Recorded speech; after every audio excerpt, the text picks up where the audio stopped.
Mine was when I was around 14 and my grandfather was dying. My grandfather refused and fought death until my dad told him he would care for his wife, my dad's mother-in-law, and he would follow her where she went. My grandfather, within 10 minutes of hearing that, died with a calm face.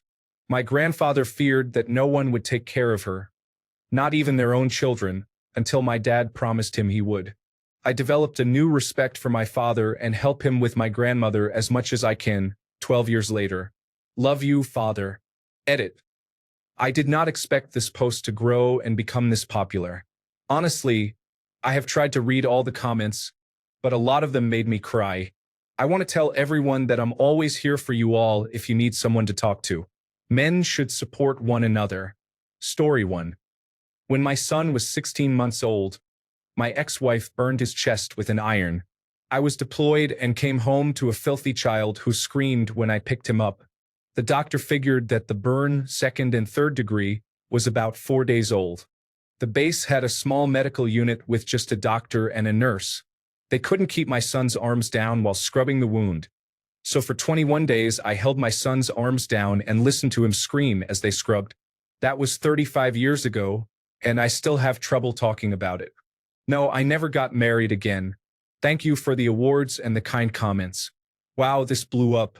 I did not expect that. So many awards. Thank you all. Story 2. The death of my wife last year due to breast cancer. I can't even begin to express what this has done to me as a person, both positively and negatively. I talk about this a lot and I don't care about awards or online recognition. My online presence is full of these posts because I value the exchange. It helps me process, and in that process, it might help others. Talk about things, don't keep them bottled up inside. Story 3. Probably one of the hardest things I have been through has been holding a friend as they passed away from a motorcycle accident. We had gone up to the canyons and he slid out and hit a barricade. It took some time for a helicopter to come and get him, and all I could do was try and comfort him. It's been 2 years, and I still think about him. Story 4. Not anything crazy, but in an effort to conquer my fear of the dark when I was younger, my stepdad encouraged me to take a walk into the woods when we were camping. He never forced me, but ultimately I got the courage to do it. I cried, but I stayed in the complete pitch black with no light for a long time until I felt comfortable with the fear. Since then, every time I've had a fear, whether it's dealing with snakes, dealing with spiders, climbing heights, or walking through unsafe neighborhoods, it becomes like a hurdle in my mind that I force myself to overcome. That one very simple moment helped me realize I can overcome any fear I have by pushing myself to experience and conquer it. Story 5. Being charged with murder really did it for me.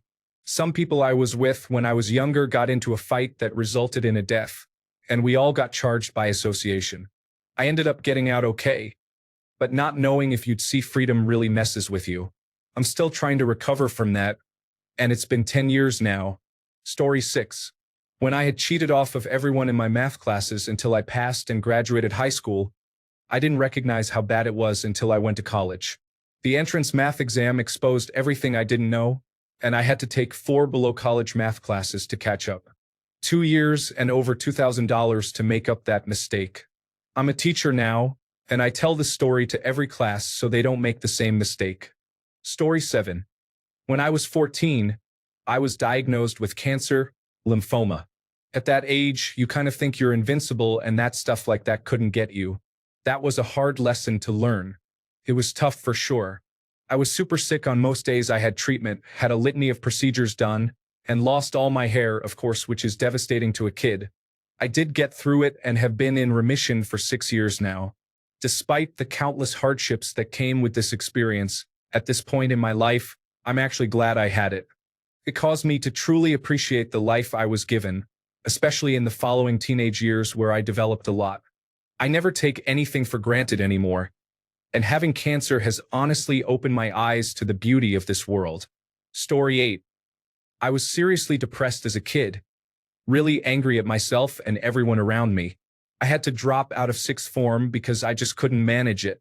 I went back the next year and got expelled for having a knife with me. I thought I had completely ruined everything, but I tried applying for my advanced levels the following year at a college nearby. I spent the year trying to get my head in a better place, and it changed my life. I met my best friend, passed all my advanced levels, and in September I'm going to be studying for my master's degree. Don't give up.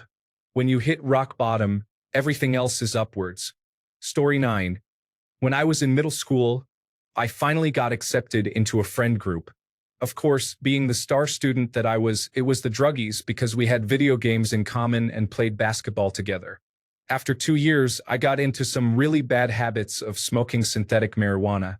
It's really bad for you, but I didn't know or care since I had my first friends. The day I stopped being friends with them was a day I'll remember for the rest of my life and has caused several breakdowns in therapy. We went for a walk in this field behind the head friend's house, and there was a bridge that we were going to cross. It was just 2 steel beams embedded in the ground at each end and spaced a tractor width apart. I was the first one to cross and thought it was weird everyone else stayed back, so I turned around. About 5 seconds after turning around, an arrow hit the beam about 2 inches in front of me. We weren't hunting rabbits. They were hunting me. Edit to answer questions. 1. What is a tractor width? The width between the back large tires of a tractor. What happened next? I ran for my life. They chased after me, cornered and surrounded me in the street, tried to tase me, and I broke out of their circle before running 6 blocks home, bawling my eyes out. I composed myself before going inside and continued my life as if nothing happened. My therapist and you guys are the only ones who know the full or even half the story. Story 10. Maybe it is not the biggest example, I do not know. I am from England, but I lived in Munich for a while and had a girlfriend from Munich for about 5 years. We were living in Birmingham, and at the time I just sort of presumed that we would be together forever. The plan was to move back to Munich after her studies had finished. So for 5 years of my life, this was the vision of my future. However, we ended up splitting up, so this no longer happened, and I sort of grieve this future sometimes as I had loved living in Munich. Story 11. Failure, or more accurately, underperforming in one of the college entrance exams after school, shook me hard and instilled a fear in me. That fear eventually made me work hard, get into a good college, and keep grinding inside of it as well. That fear is still my fuel, not wanting to be in a situation where I have to hide my face in shame, watching others get ahead in life. I do not want to experience that again. Story 12. The passing of my boyfriend's brother 7 months ago. He was in an accident and died hours later in the hospital. We lived 8 hours away at the time, so had to say goodbye over video call. My entire life has been turned upside down since then. Literally, everything I know has changed. We're devastated. Enjoy every minute of every day, folks. Story 13. When I was expelled from junior high school for my suicidal claims and threats, my mom had me go to a new school that changed my life significantly. I'm less suicidal, I stopped being bullied, and I became a better person because of it. My bad. Story 14. When I was 15, my mom went to jail for a longer period. It was the moment I realized how much easier it was without a crack addict attached to you. I was able to get my own apartment, and budgeting became much easier without someone stealing your things. Story 15. Came home from deployment and got arrested for driving under the influence.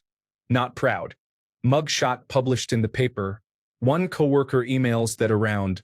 Reactions from 2 different people. Military buddy calls and asks questions about my transfer and when I might be coming back to the office. He knew about my situation and was just fishing for gossip. A person I met in online dating, but we didn't really date, reached out, "Hey, saw what happened. I've been where you are. If you need to talk, I'm here. If you ever get a choice between kindness and gossip, take the high road." Edit. Thanks for the upvotes. I didn't go into much detail about each friend's reactions, but you all get the point. A family member going through a divorce and layoff from a corporate banking job told me you'd be surprised at who does help you out, and who does not. As for the mugshot, I asked the deputy taking the photo if they could not post it, said they had no control. I think it's since been discontinued, in part because it appeared to shame only a certain group. Story 16. Watching my father and wife pass away in the hospital made me a stronger person each time because I had to pull the family together both times. Finally, when my older sister and mother passed on, I had to be strong again. I made a decision that my kids wouldn't have to go through this. I donated my body to a medical school. They will use me to further the training of medical students and then cremate me and return my ashes to my current wife. Story 17. My grandfather passed away when I was 13. He had Alzheimer's and could barely remember anything. Before that, he gave me a blue hat that said Pilot Wings on it for my 7th birthday, and I wore that cap everywhere. I would visit him every day after school with that hat, and that man had stories to tell for days. He was a retired newspaper writer and had a tale for every problem. When his mind began to fade, he was still able to recognize me, but only when I had the hat on. After his funeral, my father told me Grandpa should be able to spot me from heaven whenever I have the hat on. Whenever I feel low, uninspired, or something good has happened to me, I put on a blue hat and go for a walk. Story 18. Breaking up with my ex after she cheated on me and then accused me of child abuse has made me so much stronger. I am still fighting legal battles, but I would do anything for my daughter. Evil incarnate, thy name is Jessica. She hates me more than she loves her daughter, which is really sad for my daughter. Willow. Story 19. My dad was diagnosed with cancer in 2017. I saw my dad cry for the first time. It broke me. Fortunately, he is a survivor now. It was a difficult time for my family. I still get nightmares about the day when my dad had the biopsy done and I had the reports in my hand. I was the person breaking this news to both my mom and dad. I felt devastated. During that whole treatment period, my dad once said randomly, "Science has come so far, but there is no cure for cancer." Being an engineer with a mathematics background, I could not digest the fact that I could not do anything for my dad and society. From that day, the quest began to find and do something in cancer research. Today, I'm pursuing a master's in data science for life sciences, and this is my first step towards it. I am trying to find a thesis project in cancer research, and I know I found my spark of what I want to do in my life. One day, I want to achieve something good and make my dad proud. Story 20. My grandfather was murdered on his farm in his bedroom. They used bed sheets to strangle him and had tied them around the bedposts. My grandmother was severely beaten as well but was extremely traumatized and was just sitting in the bedroom when we got there. My brother untied the knots while I watched. Being that close to multiple types of emotional trauma and viewing it made me pretty odd emotionally for ages. I developed some subconscious racism that took me ages to work through, even though I knew it was irrational. Story 21. Accidentally got blackout drunk at a bar around New York University in 2016. I had never been blackout drunk before, so as it was happening, I panicked and hailed a cab.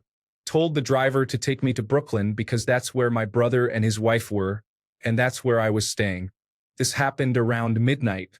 I blacked out in the cab and woke up in some alleyway in Brooklyn at 7 a.m. with no phone, no debit card, and no credit card. Luckily, I was able to find a nearby police department that contacted my brother, who came and picked me up. I was able to settle with the banks about what happened and got my money back within a few weeks. I went and saw a therapist. Doesn't erase the trauma of losing those 7 hours. I remember bits and pieces of what happened, but I'll never know what truly happened. The fact that a police officer told me I very well could have been killed was enough to scare me for the rest of my life, on top of my entire family being convinced that I may have been killed when I didn't come home that night. If I had blacked out previously, I probably wouldn't have panicked and would have stayed put on that couch in the club near New York University. But unfortunately, it was a new experience, and I thought the best thing to do was to get home as soon as I could. I will never drink that much ever again, and I hope I will never be in that situation ever again. I can honestly say that was the worst night of my entire life, followed by the worst morning, and I will never be that low ever again. Story 22. My uncle passed away unexpectedly from cancer. The time from diagnosis to the day he died was only 4 months. He was 38. I was 23. My entire perspective on life changed from that day forward, and after a decent amount of time being depressed as a result of it, I came out the other side a whole new man. Story 23. Not having a father sounds tragic, but this made me want a good wife, a good family, a nice house, a good job, to be a good father, and to be a good husband. I'm not close yet, but that's the goal and I'm heading there. Story 24. Lost both of my key father figures, my dad and my uncle, within a year of each other in my early 20s when they were both in their early 50s. My uncle was like my role model, got me into martial arts, and was less than 90 days away from retirement after a 30-year career in law enforcement. He was murdered in his sleep. A year later, my dad, who was in fine shape and never had health issues, died suddenly of a heart attack. This changed my perspective on a lot of things, namely the shortness of life and the realities of retirement and legacy. Story 25.